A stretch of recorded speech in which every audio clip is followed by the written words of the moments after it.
Sumainyo ang Panginoon. At sumaiyo rin. Ang mabuting balita ng Panginoon ayon kay San Mateo. Papuri sa iyo, Panginoon. Nung panahong iyon, sinabi ni Jesus sa kanyang mga alagad ang talinhagang ito. Dito maitutulad ang pagpasok sa kaharian ng Diyos. May 10 dalagang lumabas upang sumalubong sa lalaking ikakasal. Bawat isa'y may dalang ilawan. Ang 5 sa kanila'y hangal at ang 5'ay matatalino. Ang mga hangal ay nagdala ng kanilang mga ilawan, ngunit hindi nagbaon ng langis. Subalit ang matatalino'y nagdala ng langis, bukod pa sa nasa kanilang ilawan.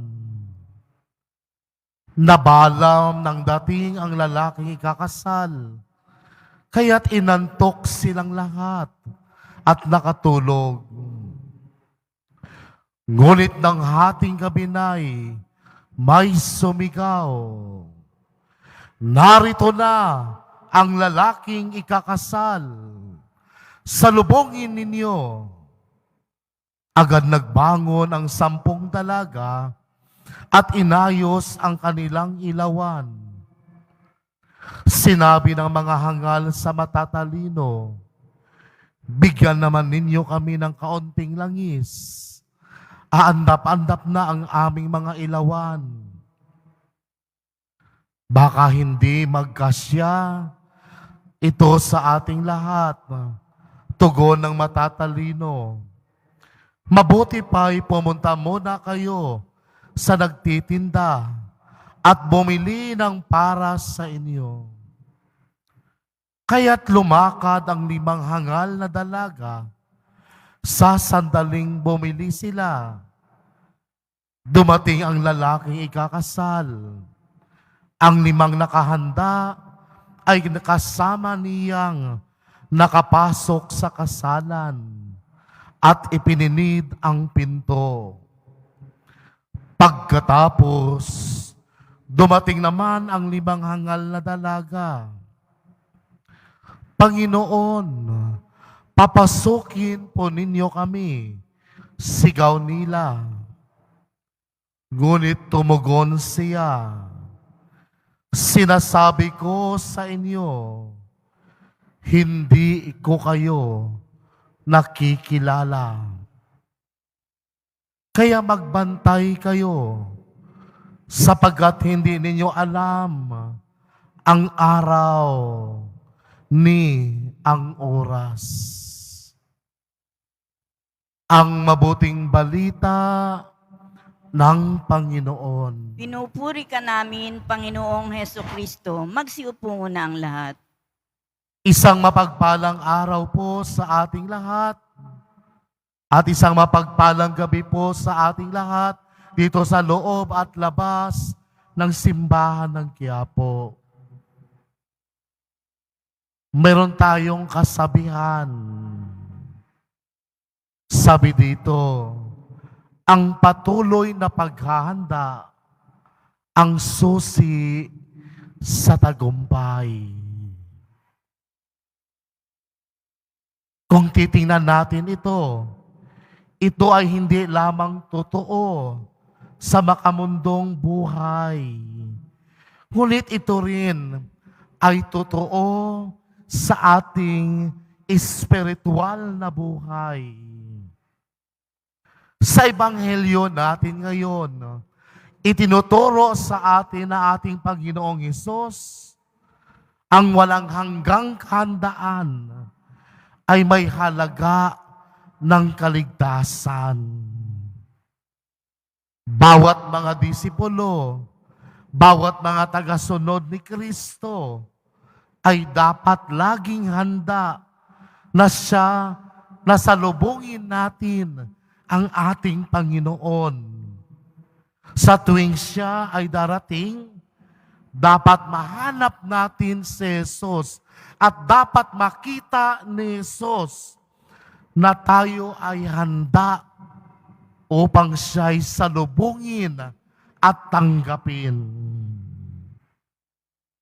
Katulad din ito ng ating pagsisimba araw-araw o tuwing linggo.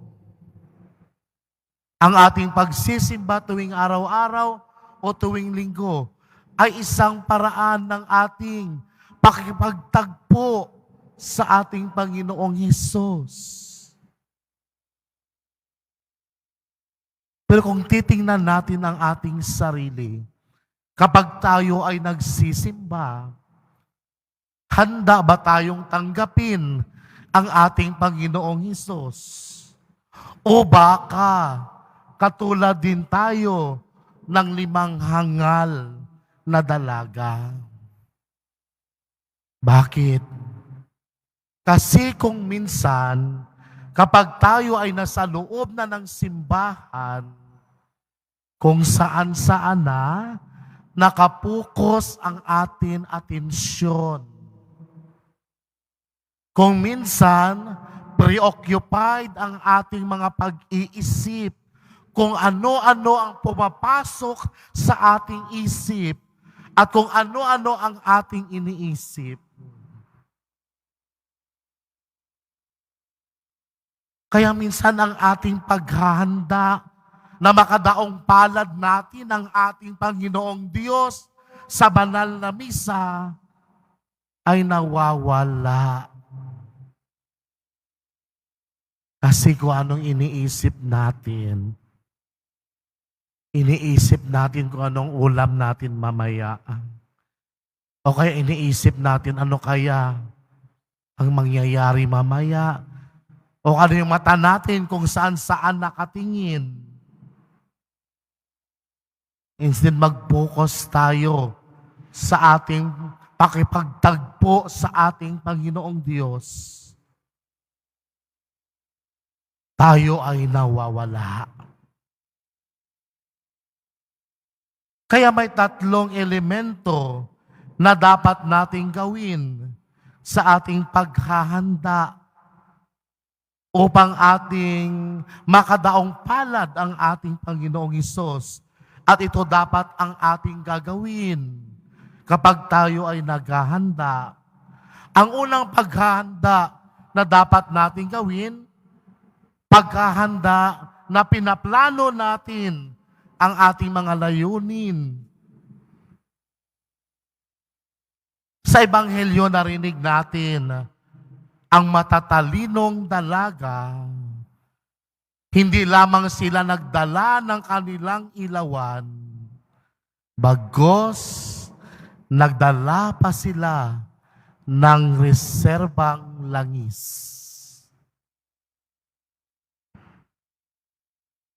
Bago sila pumunta upang salubungin ang pagdating ng kasintahan, inisip na nila ang mangyayari. Parang advance ang kanilang pag-iisip. Ngunit ang hangal ng mga dalaga ay pumunta rin sila, ngunit walang dalang langis. Ang dala lang nila ang kanilang ilawan. At hindi sa inaasahang pagkakataon, na-delay ang pagdating ng kasintahan. Kaya naubos na ang langis sa kanilang ilawan. At nung dumating na ang kasintahan, wala na sila, umalis sila dahil pumunta pa sa tindahan upang bumili ng langis. Nandyan na sila. Malapit nang dumating. Sumigaw na nga yung tao, paparating na ang lalaking ikakasal. Nandyan na sila. Pero anong ginawa nila? Umalis pa sila. Ganon din ko minsan sa ating buhay. Handa na tayong makaharap ang ating Panginoong Diyos. Kaya lang, tayo kung minsan, hindi natin iniisip na may mga sitwasyon na hindi nating akalaing mangyayari. Hindi tayo naging handa. Hindi natin pinagplanuhan ng maayos.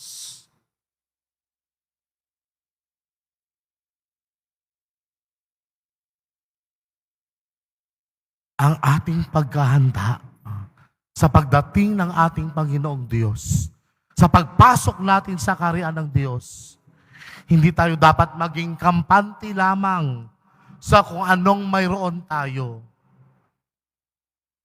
Kailangan natin gumawa ng mga bagay na mas sigit pa sa atin kung anong meron tayo. Upang pag dumating man ang sitwasyon, pag dumating man ang panahon na maraming pagsubok at temptasyon, handa tayong labanan. Mapagtatagumpayan natin ang mga pangyayari na hindi natin inaasahan sa ating buhay.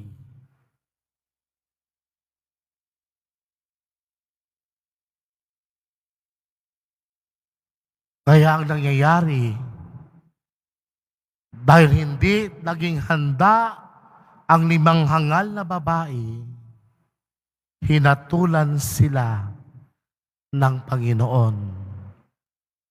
Wala nang ikalawang pagkakataon. Sarado na ang pinto ng langit. Pero kung tayo alam natin na malapit na ang pagkakataon, malapit na ang sitwasyon, mga kapatid, ang paghahanda, hindi lamang ito paghahanda ng matatanda. Kasi anumang oras, ang pagdating ng Panginoon, sabi nila, ang pagdating ng Panginoon ay katulad ng isang magnanakaw na hindi natin alam kung kailan siya darating. Kaya dapat ang ating paghahanda, simulan natin ngayon. Huwag natin ipawalang bahala. Diba sabi kanina, huwag natin ipawalang bahala. Huwag nating ipabukas. Ang kaya nating gawin ngayon, gawin natin ngayon. Kasi darating ang panahon, wala nang bukas. Kaya ngayon pa lamang, ihanda na natin ang ating buhay. Ihanda na natin ang ating sarili. Ihanda na natin ang ating buhay espiritual. Para sa pagdating ng panahon, pagdating ng Panginoon, handa na tayong makasalubong siya. Handa na tayong makadaong palad ng ating Panginoon. Anong klaseng paghahanda ang ating dapat gawin? Yan ang tanong. Alam ko, kahit ako ay isang makasalanan. Pero tandaan natin lahat, palaging bukas ang pinto ng ating Panginoong Diyos sa lahat ng makasalanan na marunong humingi ng kapatawaran at magsisi sa kanilang kasalanan at magbalik loob sa ating Panginoong Diyos. Palaging bukas ang pintuan ng Panginoong Diyos sa mga taong nagsisisi, humihingi ng kapatawaran at handang magbago at magbalik loob sa ating Panginoon. Mga kapatid, simulan na nating alisin unti-unti ang mga mabibigat na bagahe sa ating buhay, na siyang nagpapahirap sa ating buhay. Alisin na natin yung mga galit, yung pagiging ganid, ang pagiging makasarili, ang patuloy na paggawa ng kasalanan, na siya kung minsan nagpapahirap sa atin, hindi lamang sa relasyon natin sa ating kapwa, kundi sa relasyon din natin sa ating Panginoong Diyos. Unti-unti na nating itong bawasan. No? Palaging bukas ang simbahan ng Quiapo sa mga taong handang magsisi at humingi ng kapatawaran. Simula 6 o'clock ng umaga hanggang alas 7 ng gabi, bukas ang confession box ng simbahan ng Quiapo. Maraming mga kaparian ang handang makinig sa mga taong gustong humingi ng kapatawaran at nais magsisi at magbagong buhay. Isang paghahanda yan ang dapat nating gawin. Bakit? Ilang linggo na lang. Papatapos na ang ordinaryong panahon at papasok na tayo sa panahon ng Adbyento, ang panahon ng paghahanda natin sa pagdating ng ating Panginoon. Kaya mahalaga mga kapatid, bawasan na natin yung puso nating punong-puno na ng kasalanan. Unti-untiin na natin alisin yan. Kasi baka pagdating ng Panginoong Diyos, wala nang lugar sa iyong puso. Bakit? Dahil punong-puno pa rin ng kasalanan. Bilang paghahanda sa nalalapit na pagdating ng Panginoon, unti-unti na nating tanggalin yung mga hinanakit natin na nagpaparusa sa atin, sa ating puso. Humingi na tayo ng kapatawaran sa ating mga kasalanan. At tayo rin nawa ay matutong magpatawad sa mga taong nakagawa sa atin ng kasalanan. Amen.